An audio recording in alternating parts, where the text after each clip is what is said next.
Yo, konnichiwa. Di video kali ini Mimin mau ngebahas manhwa yang berjudul Spare Me Great Lord. Tapi sebelum lanjut ke videonya, buat kalian semua yang baru bergabung atau baru mampir ke channel ini, bisa bantu channel ini dengan cara klik tombol like, tombol subscribe, juga nyalain loncengnya agar video-video di sini semakin membaik lagi. Dan kalau ada salah dalam penyampaiannya, mohon dimaafin. Yaudah, nggak usah lama-lama, kita langsung aja yuk gas ke videonya. Di sisi lain, pertarungan dengan sosok yang berkalung merah juga terjadi. Terlihatlah Jiang yang saat itu sedang bertarung dengan seseorang. Jiang pun kemudian berkata, tepat setelah orang itu terbunuh, "Apa kau masih terus berpura-pura menjadi murid? Tidak kusangka." Scene pun berpindah keesokan harinya. Terlihatlah Cao Liu dan rekan-rekannya yang sedang berhadapan dengan pasukan musuh. Liu yang melihat itu pun kemudian berkata, "Kenapa kau malah menyamar jadi orang lain?" Namun sosok itu malah tertawa dan berkata kalau dirinya akan mengirim mereka semua ke neraka. Mendengar itu, Cao pun langsung melesat dengan kekuatannya dan menghantamkan kekuatannya tepat ke arah orang itu. Orang berkalung merah itu pun juga melepaskan kekuatannya sehingga menciptakan benturan yang sangat dahsyat. Namun pada akhirnya, pemenang dari pertarungan itu adalah Cao King. Cao King yang menang itu pun kemudian berkata di dalam hati, "Kita harus segera melaporkan ini pada atasan bahwa ada tikus di balik ini semua."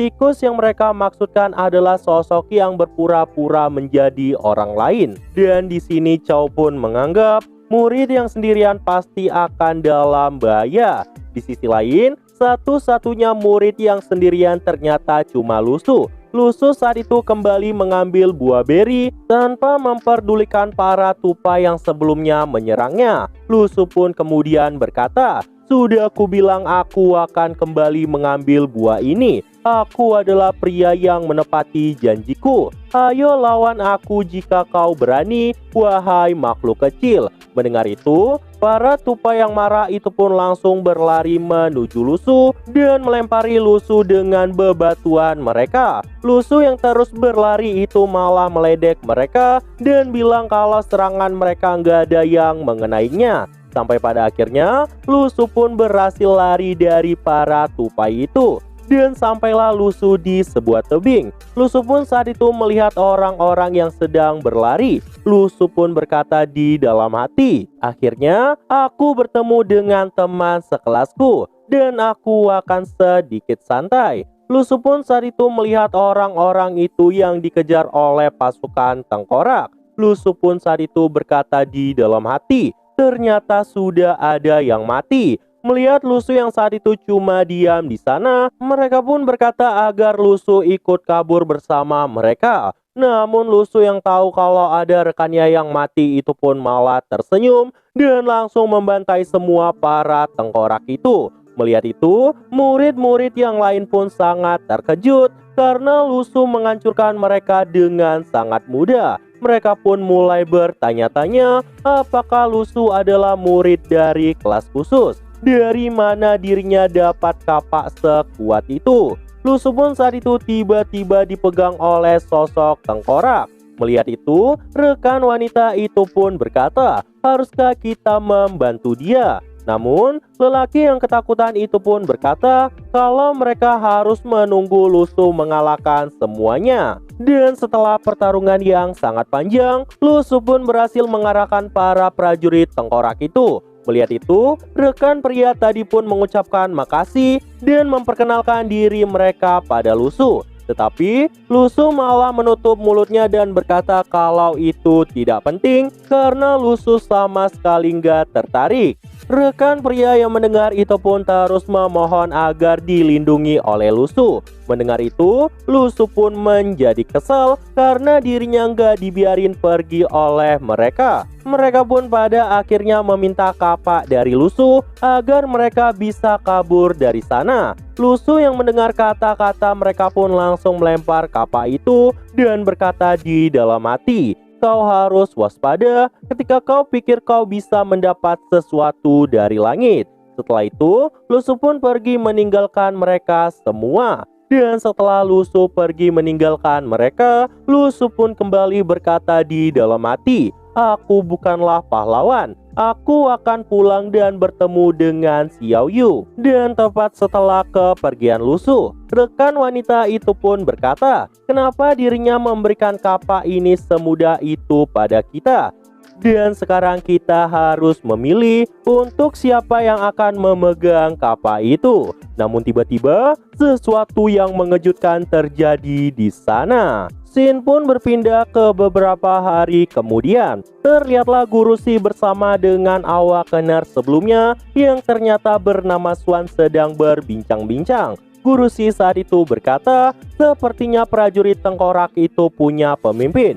Dan kurasa yang membawa pedang adalah pemimpin mereka." Swan pun saat itu berkata, "Aku juga merasa begitu. Dia sangat berbeda dengan yang lain. Kalau begitu, kita harus menghabisi pemimpinnya terlebih dahulu." Namun tiba-tiba Guru Si menahan Swan yang mau bergerak itu. Karena menurut Guru Si, mereka harus menunggu rekan jaring. Swan yang mendengar itu pun langsung jelasin, jaring saat ini sedang mengejar mata-mata level C yang melarikan diri ke dalam reruntuhan. Aku tidak tahu kapan dia akan kembali. Dan kita saat ini kehabisan makanan karena adanya para siswa. Kita harus keluar dari lembah secepat mungkin dan menuju ke pusat reruntuhan. Mari bekerja sama untuk mengalahkan pemimpin kerangka itu. Guru Si yang udah nggak tahu harus berbuat apa itu pun hanya mematuhi perkataan dari rekannya.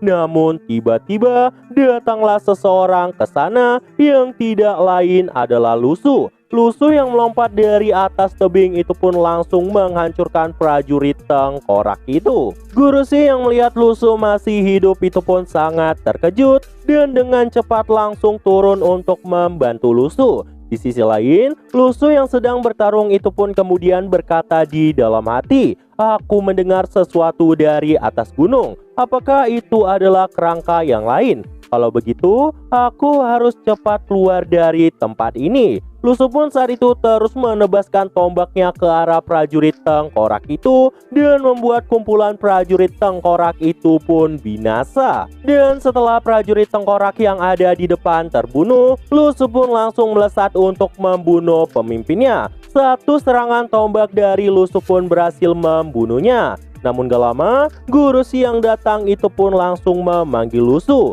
Lusu yang melihat keberadaan dari Guru Si pun sangat terkejut. Begitu juga Guru Si yang melihat Lusu menghabisi semua prajurit itu. Guru Si pun kemudian bertanya, apakah Lusu di sini sendirian? Lusu yang mendengar itu pun langsung menjawab dengan nada menyebalkan, "Tentu saja, lagian siapa lagi yang bersamaku? Mana ada hantu siang-siang?" Mendengar itu, Lusu pun langsung mendapat perasaan negatif dari Swan dan Guru Si. Namun gak lama, wanita yang sebelumnya diselamatkan oleh Lusu pun bertanya, apakah Lusu masih mengingat dirinya. Lusu yang melihat dia pun terkejut dan bertanya di mana teman-temannya. Wanita itu pun menjawab, tepat setelah Lusu memberikan kapak itu, mereka pun saling memperebutkan kapak itu dan menarik perhatian lebih banyak kerangka. Dan hanya 5 orang yang selamat dari kejadian kemarin. Lusu yang mendengar itu pun berkata di dalam hati, "Aku memberi mereka senjata, tapi itu malah berakhir tragis." Namun gak lama, seorang wanita pun mendekati Lusu dan berkata, "Kau tahu di mana tempat untuk mendapatkan makanan?" Lusu pun langsung mengeluarkan sesuatu dari kantongnya dan menunjukkan buah beri yang didapatkannya sebelumnya. Melihat itu, para murid-murid yang kelaparan pun jadi ingin memakan buah itu. Namun kemudian wanita itu kembali berkata, "Apakah kau memiliki banyak buah itu? Kau harus membaginya pada kami." Namun Lusu yang mendengar itu terlihat seperti tidak tenang. Swan pun saat itu menenangkan para murid-murid agar mereka tidak bertindak seperti itu. Namun Lusu malah berkata, "Baiklah kalau begitu, Bu Guru Cynthia. Bagaimana jika aku membagikannya dengan orang-orang yang tadi bertarung? Kurasa 1 buah cukup untuk 8 orang." Mendengar itu, para murid-murid yang lain pun kesel banget karena mereka nggak mendapat buah dari Lusu. Lusu yang mendengar itu pun berkata, "Kenapa kalian tidak mendapatkan apapun? Apa kalian tidak tahu jawabannya? Aku tak akan berkomentar tentang level F. Tapi bagaimana bisa orang yang tidak punya level hanya mencari perlindungan orang lain dan tidak mau ikut bertarung?" Mendengar itu, Lusu pun mendapat banyak perasaan negatif dari para murid-murid. Lusu pun kembali melanjutkan perkataannya, "Bagaimanapun, aku tidak bisa menggunakan semua senjata dan buah untukku sendiri. Jadi, setelah ku pertimbangkan, aku akan menjual semuanya." Lusu pun saat itu mempromosikan sebuah tombak dengan berkata, "Kau bisa memasukkan kekuatan supermu ke dalam tombak ini agar beresonansi dan menjadi semakin kuat." Lusu pun saat itu menunjukkan caranya kepada semua murid. Melihat itu, Guru Si pun berkata di dalam hati, "Begitu ya, tidak heran kenapa tebasannya jadi sangat kuat." Lusu pun saat itu menyodorkan tombak itu kepada Guru Si dan berkata apakah Guru Si tidak mau membelinya karena itu adalah senjata dari reruntuhan yang terbuat dari bahan yang sangat bagus. Guru Si yang tergoda itu pun langsung memberi senjata itu dari Lusu dan Lusu pun saat itu mendapatkan banyak uang. Gak lama datanglah seseorang yang berkata, "Aku tidak punya uang saat ini. Bisakah aku membayarnya ketika aku keluar?" Namun, Lusu yang mendengar itu malah menunjuk ke arah kalungnya dan berkata berapa harga kalung itu. Orang itu pun kemudian menjawab bahwa harganya sekitar 13.000. Mendengar itu, Lusu pun tersenyum dan berkata di dalam hati, "Mungkin aku akan menyerahkan seluruh senjata ini pada Jaring saat keluar. Jadi lebih baik aku menjualnya sekarang. Tetapi kurasa mereka tidak punya uang saat ini."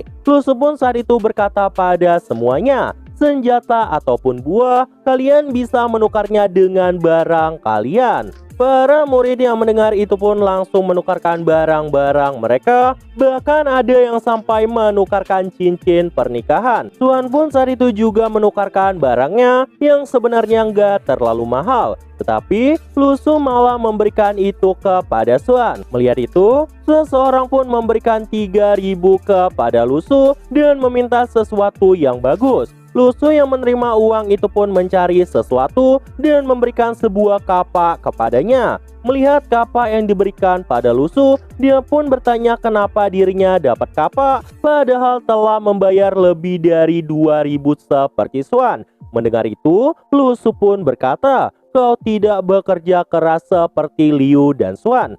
Jadi, kenapa kau ingin sesuatu yang seperti dia punya? Ini adalah satu-satunya yang bisa kau dapat." Lusu pun saat itu menebaskan kapak itu tepat ke samping orang itu yang membuat dirinya pun ketakutan. Dan Lusu pun kembali bertanya, "Apakah kau jadi menginginkan kapak ini?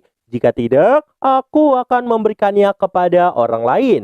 Mendengar itu, orang itu pun jadi nggak punya pilihan lain dan menerima kapak dari Lusu. Namun tiba-tiba Lusu pun menyadari sesuatu. Lusu melihat kalung merah yang ada di tubuh seseorang. Lusu yang berpura-pura tidak tahu itu pun bertanya, "Apakah kau tidak ingin menukarnya dengan senjata?" Orang itu pun berkata tidak dan kemudian pergi dari sana. Dan singkat cerita, tiba-tiba pedang Kenin Corps dari Lusu pun bergetar. Dan gak lama setelah itu terdengarlah teriakan dari Liu yang saat itu dikejar-kejar oleh para monster di sana. Bahkan rekan-rekan dari Liu pun ikut kabur dari tempat itu. Lusu yang melihat itu pun langsung memberes-bereskan barang-barangnya dan mencoba mengikuti mereka untuk kabur. Para awak kenar yang melihat itu pun mencoba melindungi seluruh murid. Tetapi Lusu yang kabur itu pun berkata di dalam hati, "Ku serahkan para monster pada kalian. Aku masih punya urusan." Namun tiba-tiba Liu saat itu berteriak histeris karena di belakang Chowking terdapat monster yang ingin membunuhnya. Tiba-tiba, belati dari Lusu pun langsung bereaksi dan membuat Lusu jadi nggak bisa kabur. Lusu pun malah mendekat ke sumber di mana banyak monster menyerang. Liu yang mengira kalau Lusu mau menyelamatkan Chao itu pun menjadi kesal dan ikut mengejar Lusu saat itu sambil berteriak, "Jangan coba untuk menyelamatkannya sendiri." Lusu yang mendengar itu pun berkata di dalam hati, "Aku tidak ingin menyelamatkannya. Tolonglah belatiku sayang, kita harus pergi dari sini." Melihat Lusu yang saat itu bergerak ke arah kumpulan monster, Chuan pun berkata, "Ayo kita semua membantu Lusu. Kita tidak boleh kalah dari seorang murid." Di sisi lain, Chao yang terus berlari itu pun pada akhirnya melewati Lusu. Dia pun kebingungan kenapa Lusu mau menyelamatkannya sejauh itu. Namun, ketika Lusu mulai mendekati para kumpulan monster itu, seluruh monster pun langsung ketakutan melihat Lusu. Mereka pun langsung mencoba kabur menjauhi Lusu. Melihat itu, Liu, Xuan, dan Guru Si pun sangat terkejut. Mereka pun berkata di dalam hati, apakah Lusu baru saja menakuti mereka semua? Bukankah Lusu tadi tidak melakukan apapun? Lusu yang udah jantungan itu pun melihat ke arah teman-temannya dan berkata kalau dirinya sebenarnya nggak melakukan apapun. Lusu juga nggak tahu kenapa mereka semua tiba-tiba pergi dari sana. Tapi setelah itu, Lusu pun berkata di dalam hati, "Kurasa mereka nggak akan percaya setelah melihat apa yang udah terjadi." Nah, jadi itu aja untuk pembahasan kali ini. Dan tunggu video-video gue selanjutnya dan see you!